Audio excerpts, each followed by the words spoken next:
Hi, another Maury episode. This is from a young lady that followed me on Twitter. I saw your picture. I went to your page. You're a very pretty girl. Very, very pretty girl. Okay, so to my issue, and I will keep it brief. I have been divorced now for about 7 years. I have had one serious relationship for 2.5 years between then and me being single now for 2 years. Now that I am older, almost 30, it's been so hard to meet new guys because I don't really go out due to the fact most of my friends are in relationships and have kids. I don't have either, which makes it difficult to coordinate any let's get out and paint the town time. I have found myself bored most of the time or wind up in work romances that turn out to be silly flings. So overall, any suggestions on how to spice up my single dating life, please help. Much appreciated. And she left her name. Been divorced 7 years, serious relationship 2.5 years, single now for 2 years. Now that I'm older, almost 30, it's been hard to meet new guys because I don't go out due to the fact that my friends are. You don't need friends to go out. You really don't need friends to go out. You don't have any children, so you don't have any huge responsibility in your life right now. Something that's fun to do is dressing up, looking really, really nice, going to different restaurants or lounges and sit at the bar and make sure that there are seats empty next to you so that a gentleman can join you and strike up some conversation. That's a great way to meet people. Sit at a bar, make sure it's known that you're by yourself. And people, if they are interested in your look, they'll want to come and sit down and talk to you and get to know more about you. Another thing that I've never tried or know anyone that tried, but I believe will be a good thing to invest in is a profile on Match.com or eHarmony.com. I don't recommend like Black People Meet or Plenty of Fish like that because I made profiles on those just to like promote like my website or my YouTube videos, and I see that it's just like a booty call site, really what it is. So they're bull crap. So please invest in eHarmony.com and also Match.com. Do not wait on your friends to go out anywhere. Be okay with going out solo. Okay, just dress up really, really nice. Men would rather approach a woman who's solo than a woman who's with her friends, because they know how some friends can be catty, jealous, someone talks to that girl, oh, he ain't cute enough, whatever. So going out and about is a good way to, solo is a good way to attract male attention. Just look your best, girl, step on out, they'll approach you. Another thing that you can do is go on Meetup, I think it's Meetup or Meetup.com, and it's different groups of people that you can look for in your area, and make new friends that possibly don't have kids. You can have, like, if you live in Dallas, for example, you can go meetup.com and look for groups in Dallas and look for groups that specifically are for single girls and go to different meetups that they have.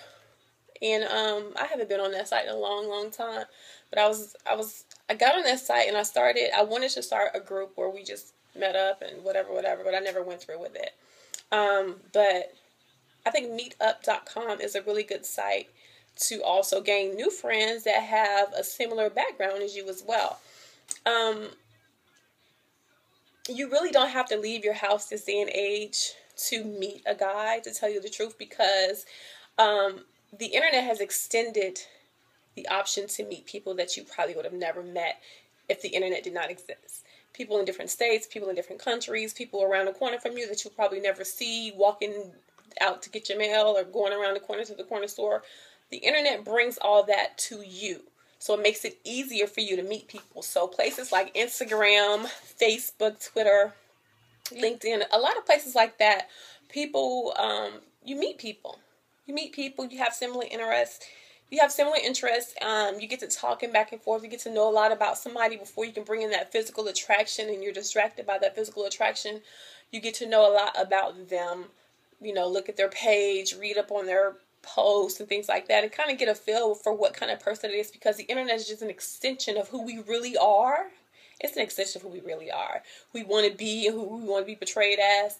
So you can kind of really get a good feel of who you're dealing with the internet, because we can be a lot more free and uninhibited on the internet. So if Mary was a hoe in real life, she probably wouldn't carry herself like that in person because of what people will say, but she'll probably make an online profile with her head cut off and have naked pictures from the neck down, because that's what she really wants to do, really wants to be.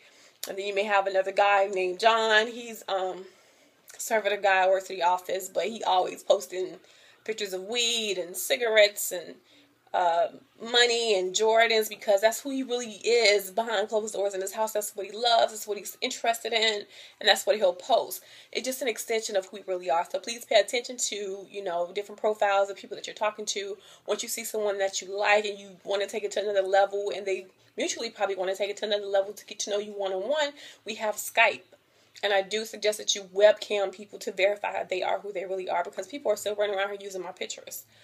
So you never know who you're talking to just by a picture. And everyone just about has a webcam. If not a webcam, they have a smartphone where they can Tango, FaceTime, all that good stuff, Skype, whatever. So you don't really have to leave your home, but make sure you put everything out in the open physically about you so they can know if they're attracted to you or not, really, really attracted to you, because I know most girls want to put headshots of their body and all that. Pictures 10 years old, and that's not how they're really looking right now today, and I hear guys complain about that a lot.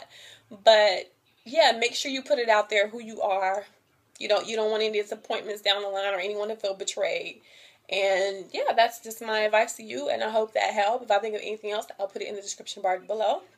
And good luck, mama. Love some.